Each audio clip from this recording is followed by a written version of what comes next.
Hello students, आज से हम आपके 12th क्लास के इकोनॉमिक्स के सेकंड पार्ट जो कि है मैक्रो इकोनॉमिक्स उसको चालू करने वाले हैं।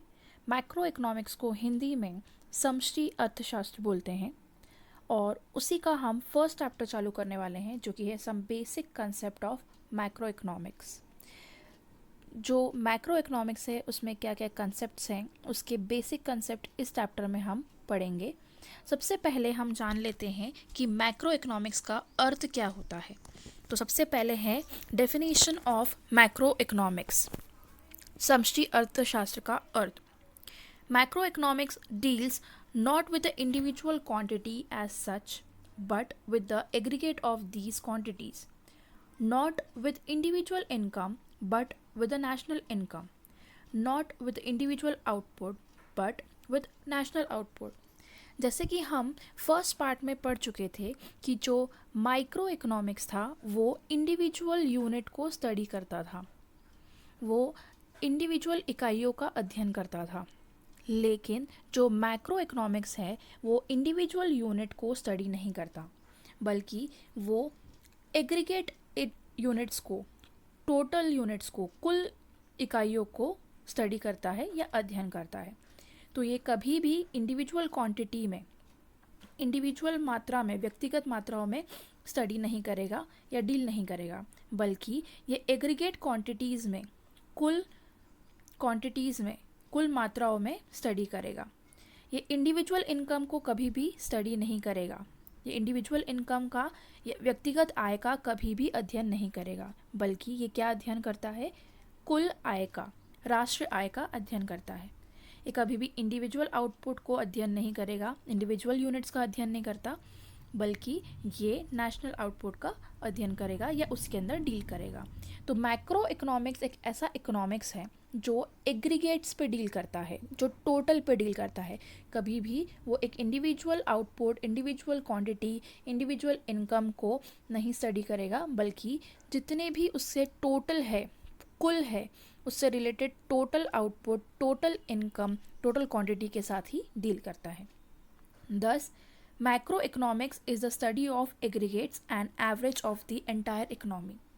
इसलिए हम बोल सकते हैं कि मैक्रो इकोनॉमिक्स जो है या समष्टि अर्थशास्त्र जो है वो पूरी अर्थव्यवस्था के कुल योग और औसत का अध्ययन करता है।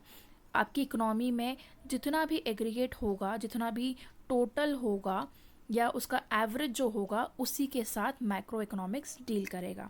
अगर एग्जाम्पल के रूप में इसको समझाऊं तो माइक्रो इकोनॉमिक्स में हम एक पर्टिकुलर फर्म का इनकम को स्टडी करते थे, लेकिन अगर हम बात करें मैक्रो इकोनॉमिक्स की तो उसके अंदर हम पूरी नेशन का, पूरी कंट्री का इनकम को स्टडी करेंगे। हम किसी भी पर्टिकुलर इंडिविजुअल को यहाँ स्टडी नहीं करेंगे, हम पूरी एंटायर इकोनॉमी को टोटल करके स्टडी करेंगे। तो मैक्रो इकोनॉमिक्स एक ऐसी इकोनॉमिक्स है या समष्टि अर्थशास्त्र ऐसा अर्थशास्त्र है जहाँ पर एग्रीगेट्स और एवरेज, मतलब टोटल और औसत का अध्ययन किया जाता है। पूरी कंट्री की टोटल का और औसत का अध्ययन किया जाता है।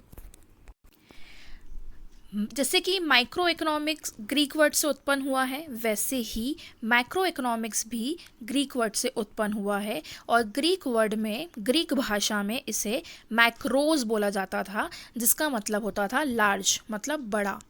तो इसीलिए इसके अंदर हम टोटल एम्प्लॉयमेंट, कुल रोज़गार, टोटल सेविंग, कुल बचत, टोटल कंजम्पशन, कुल खपत, नेशनल इनकम, राष्ट्रीय आय, इन सब को पढ़ेंगे या इन सब का ही इसमें अध्ययन किया जाता है। तो मैक्रो इकोनॉमिक्स और माइक्रो इकोनॉमिक्स में डिफरेंस ये है कि माइक्रो इकोनॉमिक्स इंडिविजुअल यूनिट्स को पढ़ता था, इंडिविजुअल यूनिट्स के साथ डील करता था, लेकिन जो मैक्रो इकोनॉमिक्स है, जो समष्टि अर्थशास्त्र है, वो टोटल जो होता है उसके साथ डील करता है, एग्रीगेट्स और टोटल के साथ। एग्रीगेट और टोटल एक ही चीज़ है, आप एग्रीगेट बोल सकते हैं या टोटल बोल सकते हैं। ये टोटल और एग्रीगेट्स के साथ डील करेगा। नेक्स्ट टॉपिक है स्कोप ऑफ मैक्रो इकोनॉमिक्स, समष्टि अर्थशास्त्र के दायरे। तो क्या क्या स्कोप है इनके, क्या क्या दायरे हैं इनके, वो देख लेते हैं। सबसे पहला है एग्रीगेट डिमांड, जिसको हम बोलते हैं कुल मांग। यहाँ पर जो डिमांड होती है गुड्स एंड सर्विसेज की, टोटल डिमांड जो होती है, टोटल मांग जो गुड्स एंड सर्विसेज की होती है, उसको टोटल किया जाता है और उसको स्टडी किया जाता है। तो it refers to total demand for all goods and services in the economy during the year. एक साल के अंदर अर्थव्यवस्था में कितनी डिमांड हो रही है गुड्स एंड सर्विसेज की, उसे हम टोटल करते हैं, उसका योग निकालते हैं और उसी को हम एग्रीगेट डिमांड बोलते हैं। नेक्स्ट है एग्रीगेट सप्लाई, जिसको हम हिंदी में बोलते हैं कुल पूर्ति। It refers to total production of goods and services in the economy during the year. Supply जो है वो प्रोडक्शन से रिलेटेड रहता है, जो प्रोड्यूसर्स प्रोड्यूस करता है। तो एक साल के अंदर प्रोड्यूसर्स ने कितना टोटल प्रोडक्शन किया है गुड्स एंड सर्विसेज का, वो टोटल प्रोडक्शन कहलाएगा एग्रीगेट सप्लाई। नेक्स्ट है एग्रीगेट कंजम्पशन, जिसे हम हिंदी में बोलते हैं कुल खपत। It refers to consumption of all goods and services in the economy. जितना भी एक कंज्यूमर कंजम्पशन करता है, तो जो कंज्यूमर्स हैं, जितने भी कंज्यूमर्स हैं, वो जितना भी कंजम्पशन कर रहे हैं, जितना भी वो अपनी खपत कर रहे हैं, उसका टोटल किया जाता है और उसी को हम एग्रीगेट कंजम्पशन बोलते हैं। उसके बाद है general price level. It refers to the index of price of all final goods and services at the end of specified period. जितने भी फाइनल गुड्स होते हैं, फाइनल गुड्स मतलब तैयार माल, तो जितने भी फाइनल गुड्स और सर्विसेज होती है, उसका एक फाइनल इंडेक्स प्राइस जो है स्पेसिफाइड पीरियड का, वो जनरल प्राइस लेवल कहलाता है। तो स्कोप ऑफ मैक्रो इकोनॉमिक्स में अधिकतर जितनी भी चीज़ें हैं वो एग्रीगेट से रिलेटेड होती है, कुल से रिलेटेड होती है। एग्रीगेट डिमांड मतलब कुल मांग, एग्रीगेट सप्लाई मतलब कुल पूर्ति, एग्रीगेट कंजम्पशन मतलब कुल खपत, और जनरल प्राइस लेवल मतलब एक फाइनल प्रोडक्ट का index price specified period of time के अंदर। नेक्स्ट टॉपिक है इम्पोर्टेंस ऑफ मैक्रो इकोनॉमिक्स, समष्टि अर्थशास्त्र के महत्व। कौन कौन से हैं वो देख लेते हैं हम। सबसे पहला है macroeconomics helps to measure national income. जैसे कि हम इसके डेफिनेशंस में ही पढ़ चुके थे कि जो मैक्रो इकोनॉमिक्स है या समष्टि अर्थशास्त्र जो है, वो पूरी इकोनॉमी को स्टडी करता है एज अ होल। ये इंडिविजुअल यूनिट को स्टडी नहीं करता, बल्कि एग्रीगेट्स को, कुल को स्टडी करता है।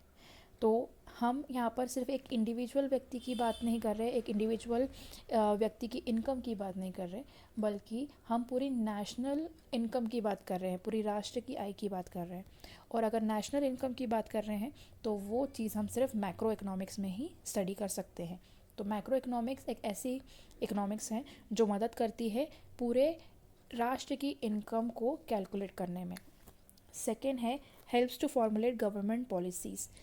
जो समष्टि अर्थशास्त्र है वो बहुत सारी सरकारी नीतियाँ बनाने में, पॉलिसीज़ बनाने में भी मदद करता है, क्योंकि ये पूरी इकोनॉमी को, पूरी अर्थव्यवस्था को अध्ययन करता है, जिसकी वजह से गवर्नमेंट को बहुत सारी पॉलिसीज़ बनाने में मदद आती है और उसको वो यूज़ करके गवर्नमेंट बहुत सारी पॉलिसीज़ बनाती है कंट्री के लिए।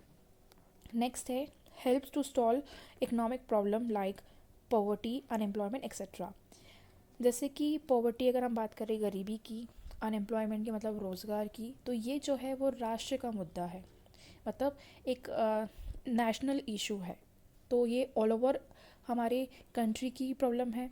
अगर ऑल ओवर कंट्री की प्रॉब्लम है तो हम इसे मैक्रो इकोनॉमिक्स में ही स्टडी कर पाएंगे, क्योंकि ये पूरी इकोनॉमी को स्टडी करता है। तो इसके वजह से जितनी भी इकोनॉमिक प्रॉब्लम्स हैं, जैसे कि पॉवर्टी है, अनएम्प्लॉयमेंट है, उसको सॉल्व करने में मैक्रो इकोनॉमिक्स कंट्री की मदद करता है। Helps to take decisions regarding foreign trade by providing informations like aggregate demand and supply। ये फॉरेन ट्रेड से रिलेटेड डिसीजंस लेने में भी हमें मदद करता है, क्योंकि हमें इससे मालूम पड़ता है कि हमारी कंट्री में कितना मांग है टोटल और कितना पूर्ति हो रही है, कितना सप्लाई हो रहा है। उसके वजह से हम अपनी फॉरेन ट्रेड की भी योजना बना सकते हैं और उसके अंदर डिसीजंस ले सकते हैं। नेक्स्ट है helps in studying the behaviour of individual units.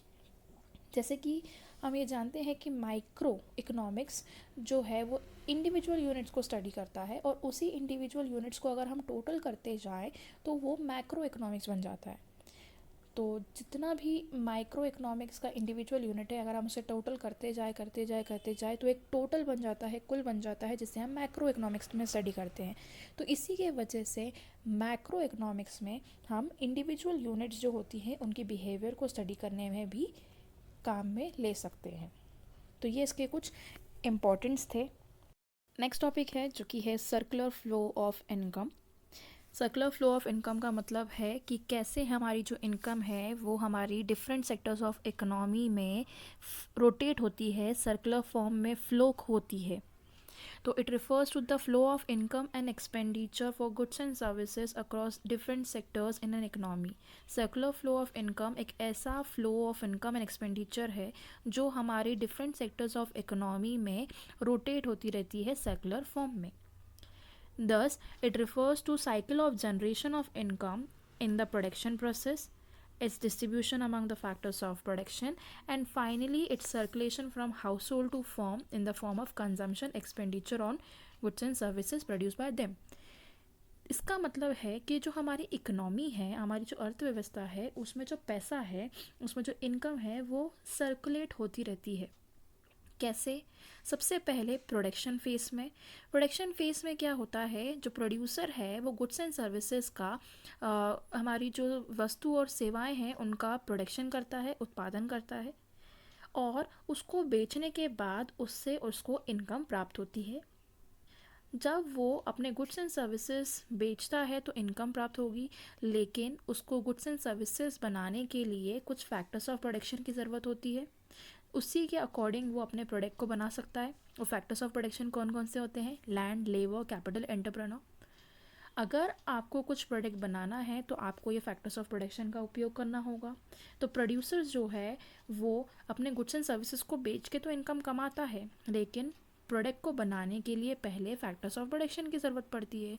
तो ये अपना इनकम जो है उन फैक्टर्स ऑफ प्रोडक्शन को देता है ताकि उसका गुड्स एंड सर्विसेज प्रोड्यूस हो सके। और कैसे फॉर्म में देता है? अगर वो लैंड यूज़ कर रहा है तो उसकी जगह उसको रेंट देना पड़ेगा, लेबर यूज़ कर रहा है तो उसको उसकी जगह वेजेस देना पड़ेगा, कैपिटल है तो इंटरेस्ट, और एंटरप्रेन्योर है तो उसको प्रॉफिट देना पड़ेगा। तो प्रोड्यूसर्स क्या करता है, जो भी वो इनकम कमाता है वो किसको देता है? फैक्टर्स ऑफ प्रोडक्शन को देता है, ताकि वो और ज़्यादा से ज़्यादा गुड्स एंड सर्विसेज को प्रोड्यूस कर सके। अब जो फैक्टर्स ऑफ प्रोडक्शंस होते हैं, लैंड, लेबर, कैपिटल, एंटरप्रेन्योर जो होंगे, वो क्या करेंगे? उनको इनकम मिल गया, अब उनको पैसा मिल गया है तो वो भी कहीं ना कहीं क्या करेंगे? उसको यूटिलाइज करेंगे। क्योंकि अगर हम बात करें वेजेस लेबर की, तो लेबर एक इंसान है, वो क्या करेगा? अगर उसको पैसा मिलेगा तो वो ख़रीदारी करेगा। तो क्या करेंगे? हम एक कंज्यूमर बन जाएंगे। अगर हम एक कंज्यूमर बन जाएंगे तो हम उसको गुड्स एंड सर्विसेज में ख़रीदने में हमारे पैसे लगाएंगे। तो उसी अकॉर्डिंग जो एक फैक्टर्स ऑफ प्रोडक्शन होता है वो भी क्या करता है? वापस से अपना पैसा किसको देता है? फर्म को देता है, ताकि वो उस फर्म से गुड्स एंड सर्विसेज खरीद सके और उनको पैसा दे सकता है। तो इस अकॉर्डिंग जो प्रोड्यूसर है वो गुड्स प्रोड्यूस करेगा, उनका पैसा जाता है फैक्टर्स ऑफ प्रोडक्शन में। फैक्टर्स ऑफ प्रोडक्शन अपने कमाई से कुछ गुड्स एंड सर्विसेज खरीदता है, और जब वो ख़रीदारी करता है तो वही पैसा फिर से कहाँ चले जाता है? प्रोड्यूसर या फर्म के पास। तो ऐसे ही जो इनकम है हमारी वो इकोनॉमी में सर्कुलेट होती रहती है, रोटेट होती रहती है।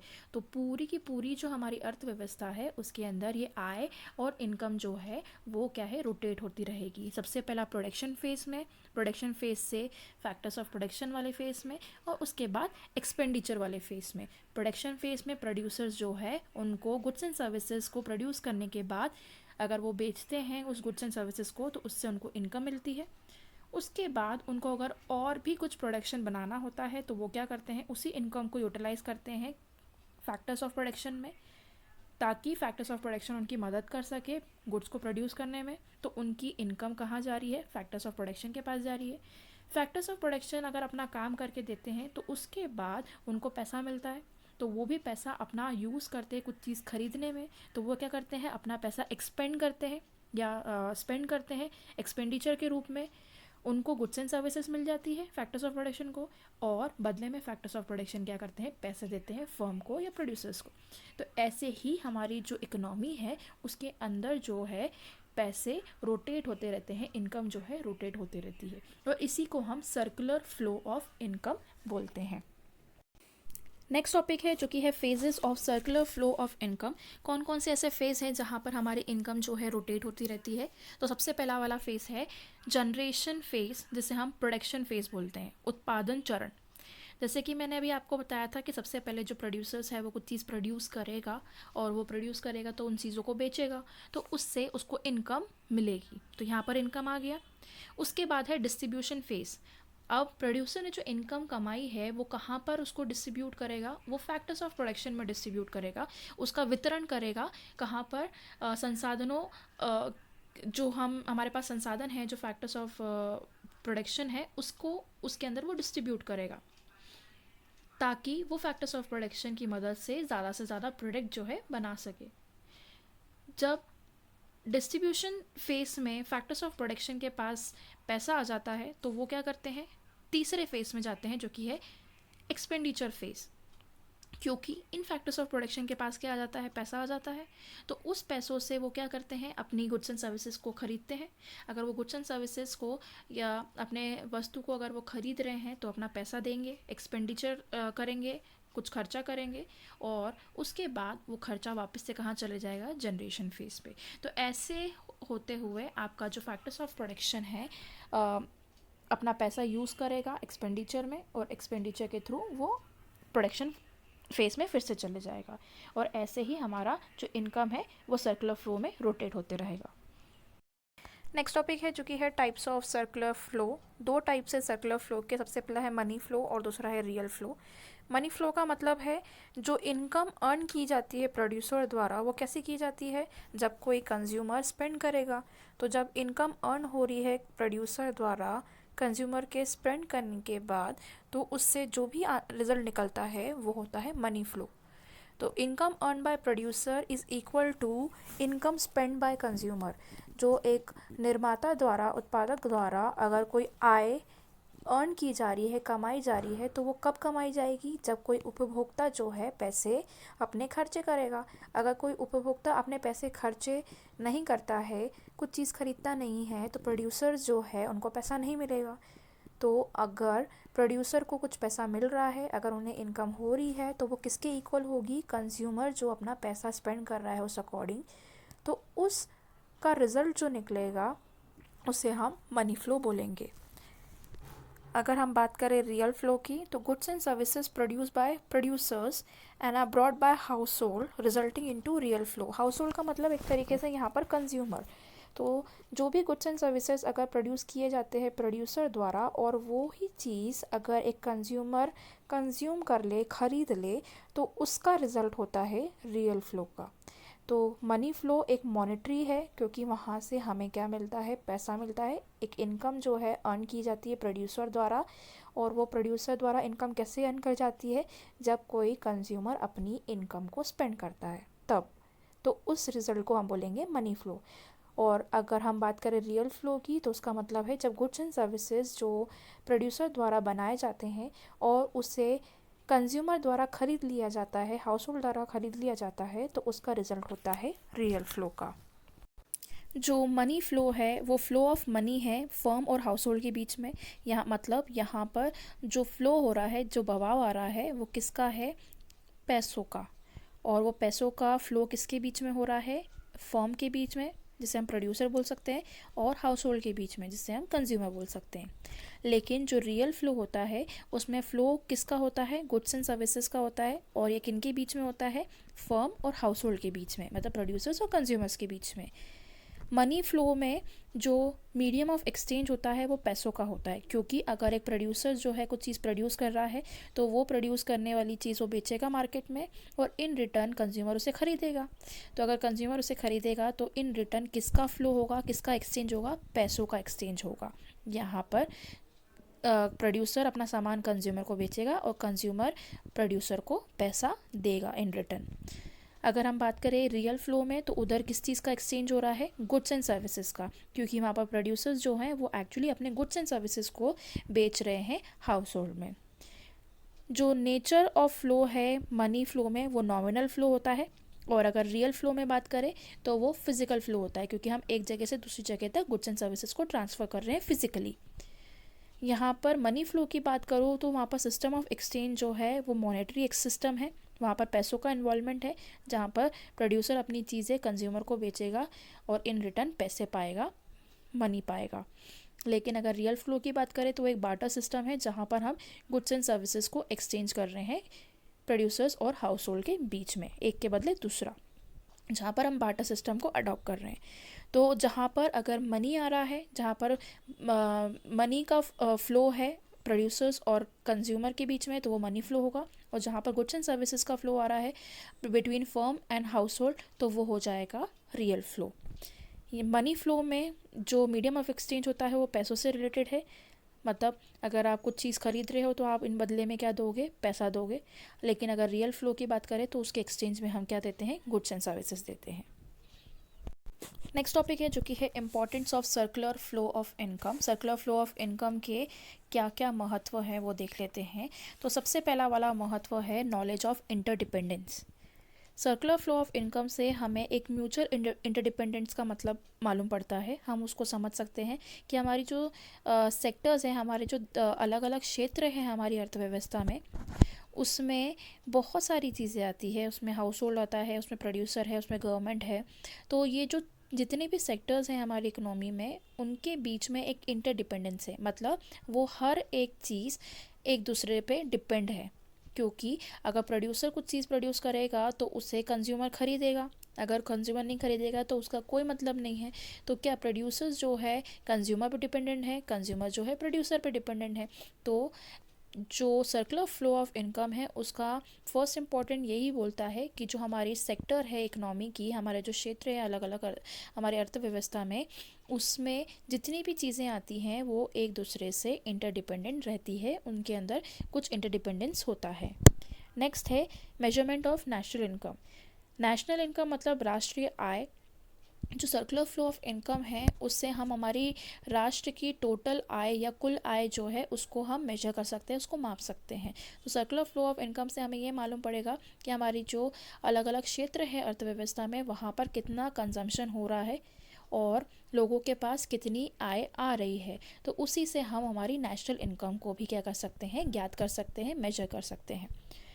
Knowledge of flow of variable, ये हमें मदद करता है अलग अलग लीकेजेस और अलग अलग इंजेक्शंस जो होते हैं इकोनॉमी में उसके बारे में जानने में या उसको आइडेंटिफाई करने में। अब लीकेजेस और इंजेक्शंस क्या होता है उसको मैं आगे डिटेल में आपको बताऊंगी।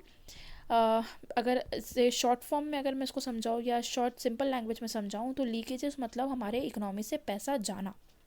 जैसे कि इम्पोर्ट अगर हम कर रहे हैं तो इम्पोर्ट मतलब बाहर से कुछ चीज़ बुलवा रहे हैं, अगर बाहर से कुछ चीज़ बुलवाएंगे तो हमारी इकोनॉमी से पैसा क्या होगा, बाहर जाएगा। फिर उसके बाद अगर मैं इंजेक्शन की बात करूँ तो अंदर आना, कंट्री के या इकोनॉमी के अंदर आना, जैसे कि एक्सपोर्ट। अगर हम बाहर से आ, कुछ चीज़ मंगवाते हैं तो उसे इंपोर्ट बोलेंगे, अगर बाहर हम हमारी चीज़ें को दे रहे हैं तो उसे एक्सपोर्ट बोलेंगे। अगर हम दूसरी कंट्री में हमारा सामान भिजवा रहे हैं तो वहाँ से इन रिटर्न हमें क्या मिलेगा, पैसा मिलेगा। तो हमारी इकोनॉमी में क्या आएगा, पैसा आएगा। तो उसे हम इंजेक्शंस बोलते हैं। तो जो भी चीज़ हमारी इकोनॉमी के अंदर आ रही है वो इंजेक्शंस, जो भी हमारी इकोनॉमी से बाहर जा रहा है वो लीकेजेस। तो सर्कुलर फ्लो ऑफ इनकम से हमें ये भी मालूम पड़ता है कि कितने लीकेजेस हो रहे हैं इकोनॉमी में और कितने इंजेक्शंस हो रहे हैं। नेक्स्ट है knowledge of level of economic activities. Economic activities वो होती है जो पैसों के फॉर्म में मेजर की जा सकती है, मतलब ऐसी एक्टिविटी, ऐसी क्रियाएं जिसको करने से पैसे मिलते हैं वो इकोनॉमिक एक्टिविटी कहलाती है। तो सर्कुलर फ्लो ऑफ इनकम से हमें ये मालूम पड़ जाएगा कि हमारी जो इकोनॉमी है उसके अंदर कौन कौन सी इकोनॉमिक एक्टिविटी हो रही है और किस लेवल तक हमारी इकोनॉमिक एक्टिविटी इकोनॉमी में चल रही है। तो इसके वजह से हम हमारी टोटल इकोनॉमिक एक्टिविटी को मेजर कर सकते हैं या उनके बारे में जान सकते हैं। तो ये इसके कुछ इंपॉर्टेंट्स थे। नेक्स्ट टॉपिक है जो कि है लीकेजेस और इंजेक्शंस। जैसे कि आपने देखा था, हमने जो importance of circular flow of income है उसमें एक शब्द पढ़े थे जो कि थे लीकेजेस और इंजेक्शंस के बारे में। तो उसी को हम आगे डिटेल में कंटिन्यू कर रहे हैं। इंजेक्शंस का और लीकेजेस का मतलब क्या है वो देखते हैं। सबसे पहले है leakages, negative impact on production process and income generation. सबसे पहले अगर हम सिंपल लैंग्वेज में देखें तो लीकेजेस का मतलब ऐसे पैसे जो हमारी सर्कुलर फ्लो ऑफ इनकम से बाहर जा रहे हो, या ऐसे पैसे जो हमारी इकोनॉमी से बाहर जा रहे हो, तो उस पैसों का लीकेज होता है हमारी इकोनॉमी से। बाहर जा रहे हैं तो लीकेज हो रहा है, तो उससे हम लीकेजेस बोलते हैं। तो लीकेजेस का जो है नेगेटिव इम्पैक्ट होता है प्रोडक्शन प्रोसेस में और इनकम जनरेशन पे, क्योंकि वो जो पैसा है वो इकोनॉमी से बाहर जा रहा है, जिसकी वजह से प्रोडक्शन फंक्शंस में पैसा नहीं होता और इनकम जनरेशन भी नहीं हो पाता। अगर हम इंजेक्शन की बात करें तो इंजेक्शन जो है एक पॉजिटिव इम्पैक्ट होता है प्रोडक्शन प्रोसेस में और इनकम जनरेशन में, क्योंकि इंजेक्शन का अगर सिंपल मतलब में समझे तो ऐसे पैसे जो हमारी सर्कुलर फ्लो ऑफ इनकम में आ रहे हैं या हमारी इकोनॉमी के अंदर आ रहे हैं, इंजेक्ट हो रहे हैं। जब हम इंजेक्शंस लगाते हैं तो दवाई अंदर जाती है बॉडी की, वैसे ही इंजेक्शन का मतलब जब कोई पैसा सर्कुलर फ्लो ऑफ इनकम के अंदर आ रहा है या इकोनॉमी के अंदर आ रहा है तो उसे हम इंजेक्शंस बोलते हैं। अगर पैसा इकोनॉमी में आ रहा है तो उससे इनकम जनरेशन भी होगी और प्रोडक्शन प्रोसेस भी होता है, तो इसलिए इनका एक पॉजिटिव इम्पैक्ट होता है दोनों में। लीकेजेस की बात करें तो it shows part of income which is not return to circular flow as an expenditure and it is kept away from the flow. एक ऐसा इनकम या ऐसा पार्ट ऑफ इनकम जो सर्कुलर फ्लो ऑफ इनकम में वापस से गया ही नहीं, उसे हमने सर्कुलर फ्लो ऑफ इनकम से बाहर निकाल के साइड में रख दिया है, तो वो लीकेजेस कहलाता है। It refers to the withdrawal of money from circular flow of income. इसका मतलब है जब हम पैसा सर्कुलर फ्लो ऑफ इनकम से निकाल लेते हैं, विड्रॉ कर लेते हैं, तो उसका मतलब लीकेजेस होता है। इंजेक्शन की बात करें तो it refers to the addition of money to the circular flow of income. जब हम कुछ पैसा और हमारे सर्कुलर फ्लो ऑफ इनकम में दे देते हैं, उसमें इंजेक्ट कर देते हैं, उसके अंदर दे देते हैं, तो इकोनॉमी में पैसा बढ़ जाता है और इसके वजह से एडिशनल इनकम जो है सर्कुलर फ्लो ऑफ इनकम में आ जाती है। लीकेजेस की अगर एग्जांपल की बात करें तो वो है सेविंग्स, टैक्सेशंस और इम्पोर्ट्स। सेविंग्स इसलिए क्योंकि हम जो पैसा कमाते हैं वो पूरा का पूरा तो खर्च करते नहीं, तो उससे हम क्या करते हैं, सेव करके रखते हैं। तो जो हिस्सा हमने सेव करके रखा है वो फिर से इकोनॉमी में जाता नहीं है, क्योंकि वो हमारी सेविंग्स होती है, वो हमारे पास रखा हुआ है, तो इसलिए वो सर्कुलर फ्लो ऑफ इनकम से उसका लीकेज हो जाता है, क्योंकि वो इकोनॉमी में नहीं जा रहा। वैसे ही अगर हम बात करें इम्पोर्ट की, तो इम्पोर्ट जो है उसका मतलब होता है जब हम हमारे गुड्स एंड सर्विसेज को दूसरी कंट्री से बुलवा रहे हैं। तो अगर हम दूसरे कंट्री से कुछ सामान बुलवा रहे हैं तो सामान हमारे पास आएगा, लेकिन जो पैसा है वो दूसरे कंट्री में चले जाएगा। वो पैसा क्या हो रहा है, बाहर जा रहा है इकनॉमी के, तो इसलिए वो लीकेजेस कहलाता है। इंजेक्शन का अगर एग्जांपल देखें तो एक्सपोर्ट्स है, इन्वेस्टमेंट है। एक्सपोर्ट इसलिए क्योंकि अगर हम दूसरी कंट्री को अपना माल बेचते हैं, सामान बेचते हैं, तो इन रिटर्न हमारी इकनॉमी में पैसा आता है, जिसके वजह से इकनॉमी में पैसा अंदर आता है और वो इनकम जो है सर्कुलेट होती है हमारी इकोनॉमी में या अर्थव्यवस्था में। तो ये इनके कुछ मतलब भी थे और प्लस इन दोनों के बीच में डिफरेंसेस भी थे।